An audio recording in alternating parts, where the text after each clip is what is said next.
take a little tour around the ship briefly. So you can notice it's a nice heavy fighter. It's got a wingspan that will extend out from the ship. It does default to a tucked position when docking. Unlike the other fighters, there is no side canopy to load into, so you do have to load in from the ramp. Its components are also not externalized at this point, although that may be subject to change. As you can see, it's got a ramp with an inside door. However, the inside door is not discriminatory, meaning once you have the ramp open, anyone can get into your ship, which is a challenge because that means anybody can take your ship. There are a few glitches with this particular version of the ship that they're fixing in the 3.17.2. Right now we're looking at 3.17.1 for this particular review. You can close the external door, no problem. You can open a little restroom area. You do have the ability, and it'll close, you have the ability to bunk 2 in this particular ship. It also has some other storage components for feature pieces that will be used later on in gameplay, but for right now is not. You also have the ability to have a torpedo style bay. You know, obviously you've got some generalized storage, including weapon locker. None of the other pieces at this point are interactive. However, there is one glitch, which is the storage. Until you dock, you will not be able to close the storage. It only has an open option. In 3.17.2, I believe they're addressing this. Now, one of the nice features is there is a turret, or a turret access point, right here on the ship. Sometimes it can be a little tricky to get to. Or sometimes you're just thrown instantly into it. The trick to getting the turrets to work, though, is you do have to power them on. So making sure you know where the power option is always helpful. And once powered on, you'll be able to move the turret head around, as you can see. And it is 360 degrees. So you can change the gyro mode on it. This way, when the ship turns a particular way, you don't necessarily follow or align with it.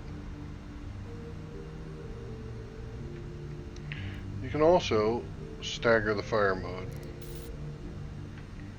This means when you fire your weapons, well, I guess we're in an armistice, but when you fire your weapons, each gun will fire independently in a staggered formation rather than them all firing at once.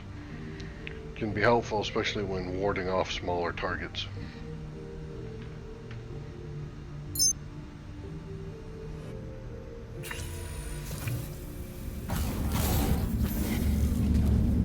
And now you get to see the full animation rather than that snap to that we just had.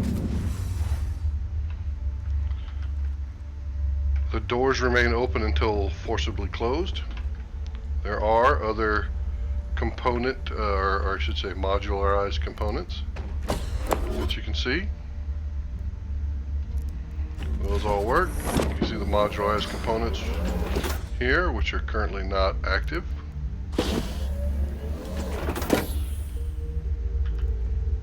All the way into the power plant.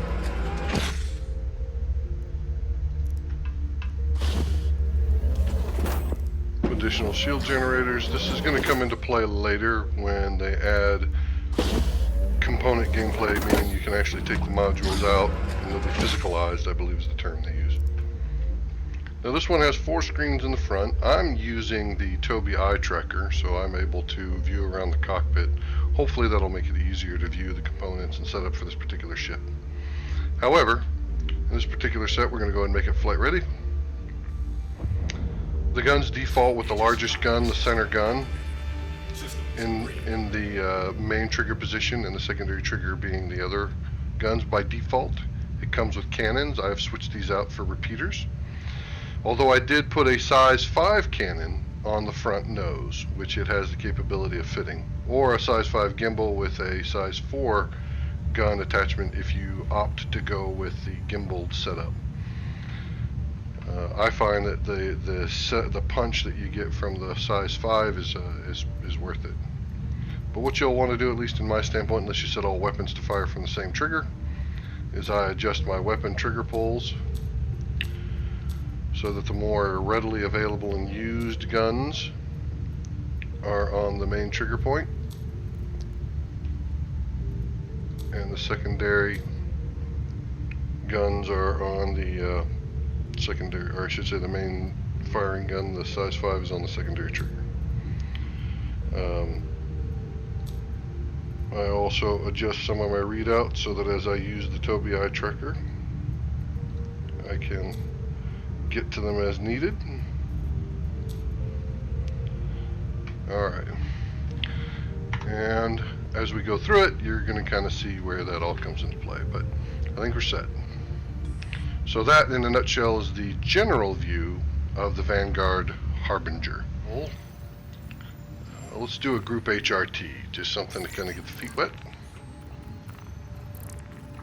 Always remember to pull your call to arms. This way you get extra points for any of the escorts or other ships that are being that accompany that particular target.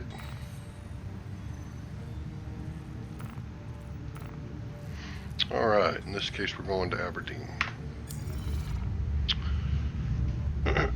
Now, one of the things you'll notice is, again, as I said before, there's a different cannon piece that's put on there. I switched it up for the size 5 Omnisky, or Omnisky. I tried a repeater, the Galdering repeater. It gave you more shots on the overall repeaters, but I just felt it was a little less potent. You can really wear down the ship with those repeaters in the primary slot and then use that size 5 cannon to finish off most opponents. Hopefully we'll be able to illustrate that in this particular exercise. But let's get going to the first target. It has an expanding wing piece that comes out once you raise the gear. Now it's in atmospheric as well as combat flight mode. The nice thing is, unlike some of the other ships, when it loses its wings, those little side wings, it tends not to lose its gyro capability, meaning it doesn't go into a funky spin or create a problem. Not that those things can't be damaged to create those conditions, but it's one of those ships that just because it loses a part doesn't necessarily put it into some wonky flight mechanic. Shields under fire.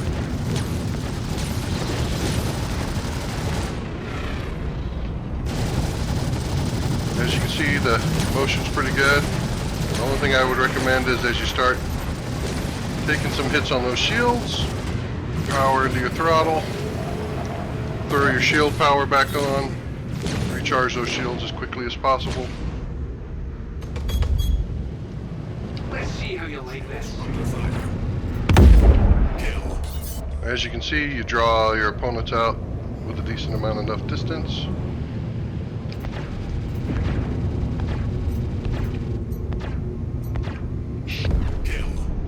And that's a good kill.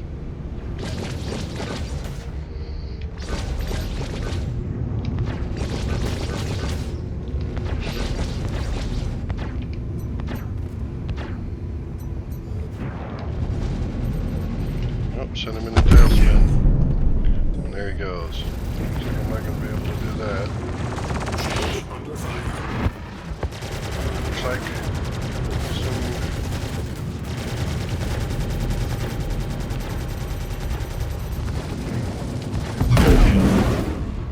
Alright.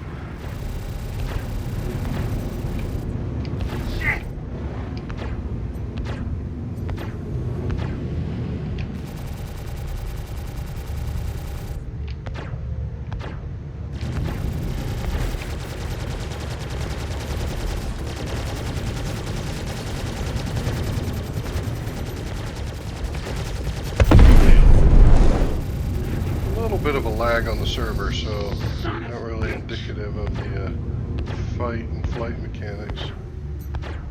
Kill.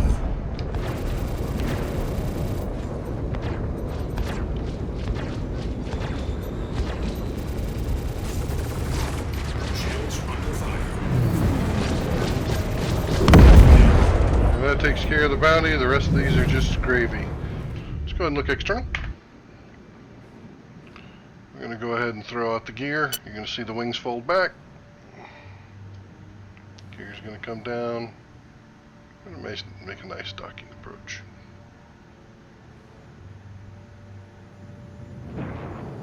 It's a solid ship, good for solos, like I said, especially if you want to make some decent bank on the HRTs, VHRTs, and some ERTs.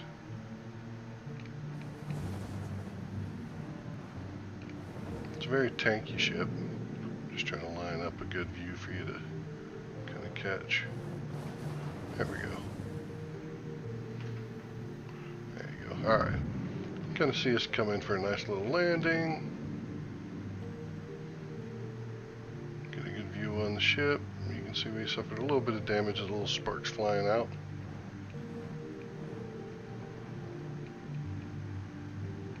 And touchdown. And that is a view. Let's go around. That is a view on the Aegis Vanguard Harbinger. As you can see, we took quite a thump there.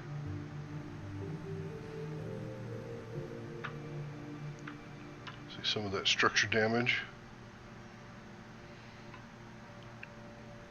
And the tail held together okay for the most part. And like I said, the gunner on top is just icing on the cake for this one. Hope you enjoyed the tour on this one, and we will catch you on the next one.